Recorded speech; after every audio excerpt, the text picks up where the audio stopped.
كلمتين وبس.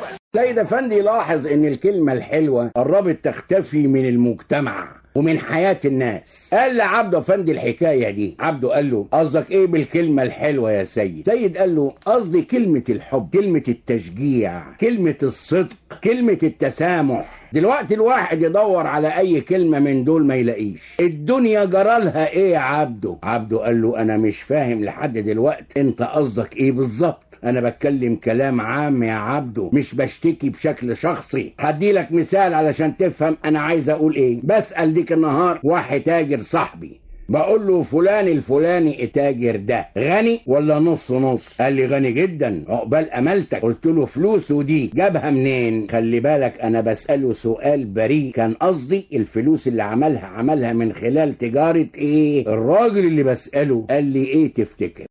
عبده قال له قطعا بومبا. سيد قال له بالظبط هو ده اللي حصل. قال لي بيقولوا انه بيشتغل في المخدرات في الاول لحد ما عمل فلوس جامده وبعد كده اشتغل بالتجاره، علما باني عارف ان البومبا اللي اداها له مش صحيح. يعني الراجل ما اشتغلش في المخدرات ولا حاجه، بالعكس كان تاجر امين ونشيط، وبسبب نشاطه وامانته عمل فلوس. كان زمان يا عبده لما حد يسال تاجر عن تاجر تاني كان يمدح فيه، دلوقتي يديله بومبا. ليه؟ ما تفهم ايه سر ان الناس نسيت كلمة الصدق. مش بس كده، دلوقتي مين اللي بيقول الكلمة الحلوة؟ نادر اللي بيقولها، نادر انك تسمع. تسأل واحد عن واحد يقول لك ده بيغش او ده حرامي او ده نصاب. المفروض ان الكلمة الحلوة لها تأثير اكبر من تأثير اي قوة. عارف الكلمة الحلوة زي ايه؟ زي نقطة المية. لو رحنا لصخرة ضخمة وضربناها بالمدافع الرشاشة طلقة هتخدش الصخرة لكن مش هتقدر تخرمها. لو نزلنا نقطة مية على الصخرة دي بشكل متصل لمدة كام يوم او كام شهر، عارف ايه اللي يحصل؟ الصخرة هتتخرم. يبقى المية اقوى ولا الرصاصة؟ المية اقوى، والكلمة الحلوة اقوى. كلمة التشجيع مطلوبة في المدرسة وفي البيت وفي النادي وفي الشغل وفي اللعب. من غير تشجيع الناس تقف مكانها ما تتقدم. حتى اكبر مغني او اكبر فنان ان ما لقاش تشجيع ما يقولش، ما يشتغلش بنفس، ما يشتغلش بهمة. الكلمة الحلوة ممكن تمسح متاعب الإنسان وتخليه يستمر في حياته بشكل أرقى وأجمل. شيء سهل إن الواحد يشخط وينطر وينتقد، لكن الأصعب والأجمل إنك تقول كلمة حلوة تشجع الناس على التقدم وتديهم ثقة في نفسهم. مش كده ولا إيه؟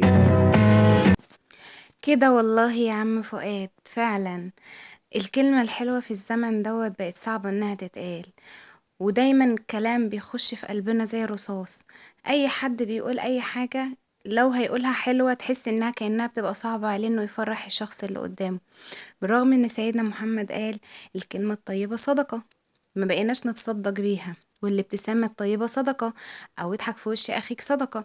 برضو بقت صعبة علينا، دايما مبوزين في وش بعض، يا اما بنقول لبعض حاجات بجد بتجرح الانسان، وكأننا بنبقى متعمدين ان احنا نوجعه، نحرجه، نقلل منه.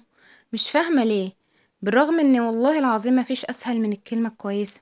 فيها ايه لو انت اتكلمتي مع صاحبتك او اتكلمتي مع قريبتك او مع جارتك او مع اختك او مع اي حد بكلمة حلوة تجبر بخاطره؟ ده جبر الخواطر على الله. ليه انا حبيت ان انا اتكلم في الموضوع ده بالذات؟ لان الموضوع ده بقى شائع جدا، بقت حاجة صعبة قوي. يمكن على ايام عمو فؤاد ما كانش الموضوع برضو بالطريقة دي، كان لسه فيه خير في الدنيا، انما دلوقتي ما عادش خير في الدنيا، بالعكس الخير كله قل.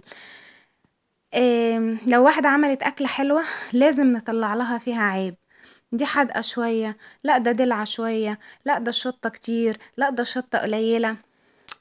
ليه؟ الرز ني، لا الرز معجن، لا مش عارف اي حاجة، اي حاجة نطلعها وخلاص في الاكل، برغم ان الاكل بيبقى ما شاء الله هي متعرفش تعمله. اللي بتتكلم في الحاجات دي ممكن هي نفسها متكونش بتعرف تعمل حاجة، بس احنا عايزين نعلق وخلاص.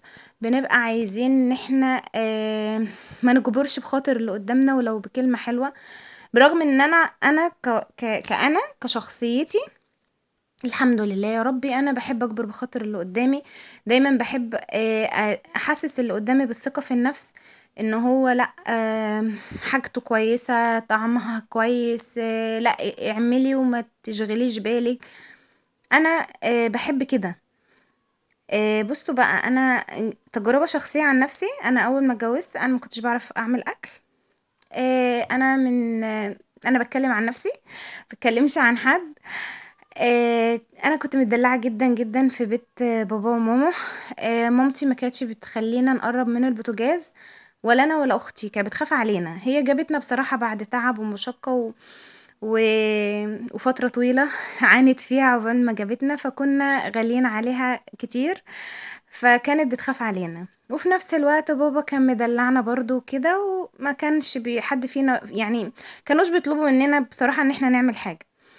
بس حاجات تانية كنت بعملها، ان انا طول عمري احب ان انظم، اغير، كنت انزل الدولاب عند ماما اطبقه، كده يعني. كنت احب اغسل، انشر، اغسل مواعين، يعني اعمل الحاجات اللي هي العادية اللي هي بتاعت البيت، بس المطبخ والبوتاجاز لا. فجيت اتخطبت، وبعد ما اتخطبت جوزي اللي هو كان خطيبي اياميها يعني، قال لماما ان انا ما اعملش حاجة، عشان خاطر برضو كان خايف عليا.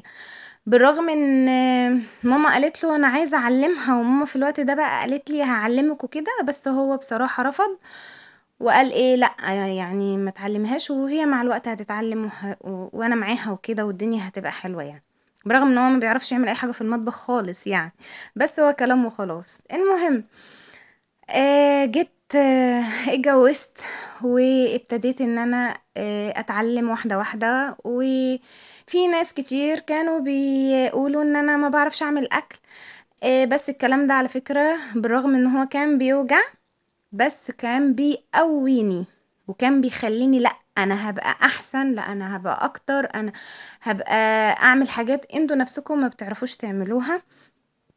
والحمد لله وقفت على رجلي، عرفت اعمل كل حاجة. ما بقتش بحتاج لحد.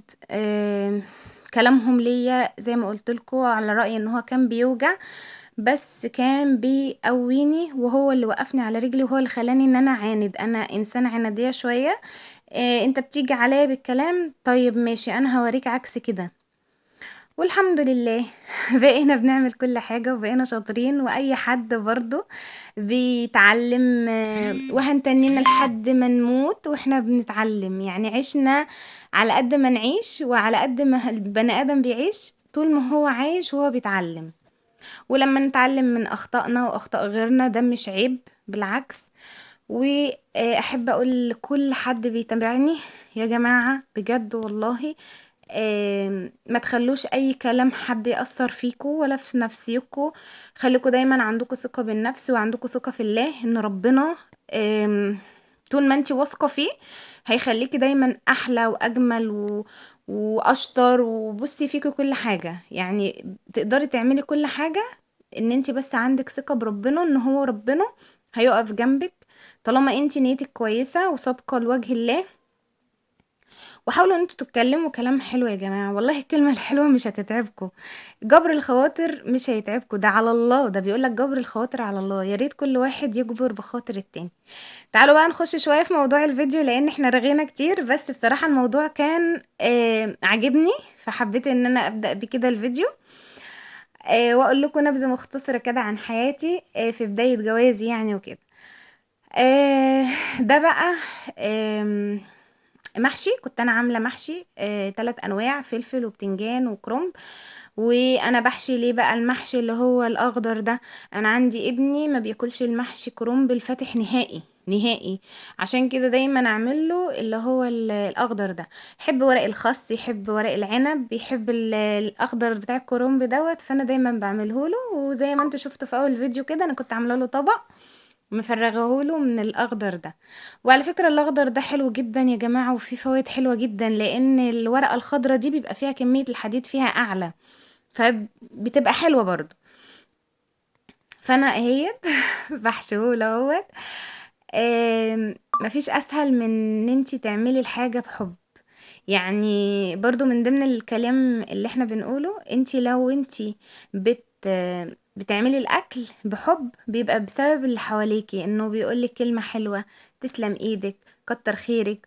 احنا بنتعب يا جماعة، بتننا واقفين في المطبخ طول اليوم، يمكن المطبخ ده اكتر مكان احنا بنقف فيه. تربية العيال برضو مش سهلة، صعبة جدا. جوزك نفسه لو هو حاسس، يعني في ازواج انا بسمعهم او بشوفهم، انتي بتعملي ايه؟ انتي ما بتعمليش حاجة، بالرغم ان هو لو قعد في البيت نص ساعة بس بيبقى حاسس انه عايز يولع في نفسه ويولع في العيال، مش طايقهم. طب امال بقى اللي قعدت سهرت وربت ورضعت وغيرت وذاكرت وما زال وتأكل. انا من ضمن عيالي شلل في الاكل، وحياة ربنا يمكن انا لو ما كنتش ايدي ببقهم من هم صغيرين كان زمانهم ماتوا. عيالي دايما عايشين على المية.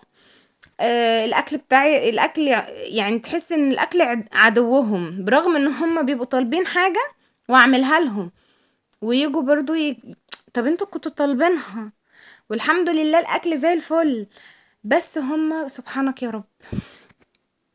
ف بتنيني بقى اضغط عليهم لحد ما طبعا اكلهم. سمعت دكتور والله عجبني قوي، بس للاسف هو انا سمعتوش غير لما عيالي كبروا. كان بيتكلم في موضوع الاكل والاطفال وكده، وبيقول ان الاطفال اللي بتتمنع من الاكل دي انتي منع عنها الاكل. يعني مثلا دلوقتي انتي حطيت لهم الاكل ومرضوش ياكلوا، خلاص يا حبيبي براحتك خالص، ما تاكلش، شيل الاكل من قدامه وتنيك العابي معاه وهدي في حيله لحد ما الاكل يجوع كده وبطنه تتقطع من الاكل، ويجي بقى يطلب منك الاكل، قول لا ميعاد الاكل مش دلوقتي. فطبعا هيتني جعان، فهيجي تاني مرة تحطي الاكل قدامه هياكل غصب عنه. بس للاسف الدكتور دوت ما قالش الكلام ده غير لما عيالي بصراحة كبروا بقى وكده، وخلاص الموضوع كان عدى ان انا اعمله اصلا. بس يعني لو في واحدة بتسمعني عندها اطفالها صغيرة، اعملي معاهم كده بجد والله. يعني انا نفسي ان الزمن يرجع بيا تاني واعمل الدكتور ده كان قايل لي عليه، يعني مش قايل لي انا، يعني هو كان دكتور على النت وكده وانا سمعته وعجبني. بدل ما انت بيطلع عينك وبتحرق دمك وبتبقي هتموتي كده عشان ياكلوا الحاجة. هنا بقى كنت عملت محشي الفلفل، وزودت محشي الكرومبو، وكان بقى في المرحلة دي مرحلة التزويد بقى والتسوية وكده، وايه الريحة كانت فظيعة من ريحة المحشي، اكيد كل عارف. جيت هنا بقى عملت البلح، لازم اغسله كويس جدا جدا جدا، عشان خاطر برضو بيبقى عليه تراب وكده، بعد ما بفصصه تاني اغسله كتير كده لحد ما ايه نتاكد ان الميه بتاعته بقت بيضه ونضيفه وما فيهاش اي حاجه. وفي الوقت دوت انا بقى بعمله كده، بروح مزوده لبن على طول واسيبه، وما بحطله السكر خالص، لان كده كده البلح مسكر فبيسكر اللبن، فبيبقى السكر بتاعه كويس معقول. وجيت هنا بقى كان عندي برضو كنافه، قلت اعمل صينيتين كنافه كده حلوين. برضو الزوم الحلو كده، طبعا بقى رمضان يعني كنافة يعني قطايف، بس بصراحة انا ماليش في القطايف نهائي. هنا كان كل طبق هنا في كنافة، فانا ايه يعني كل نص، كل طبق فيه نص، فاهمني؟ ف حطيت بقى السمنة وقلبت فيهم السكر والجوز الهند، وتنيتني اقلب بقى فيهم كده كويس لحد ما ايه ما عملتهم هما اللي هي الكنافة المحشية كاستر. وهنا كنت خلاص عملتهم وهمت، وكنت طلعتهم من الفرن، ما شاء الله اللهم بارك. بس والله التصوير ظالمهم الكاميرا مش مطلعاها، بصوا ما بقرب من الكاميرا هي لونها ذهبي جميل جدا جدا، وكانت طرية وطعمها حلو جدا، وكان سكرها مظبوط الحمد لله يا رب. وهنا كان الاكل خلاص اتحط اهوت، وخلاص كان الاذان اذن. وكل سنه وانتم طيبين وبالصحه والسلامه عليكم، وربنا يعيدوا عليكم يا رب بالخير واليمن والبركات في حفظ الله وامنه. اشوفكم ان شاء الله في فيديو جديد، والى اللقاء في فيديو اخر، وكل سنه وانتم طيبين، مع السلامه.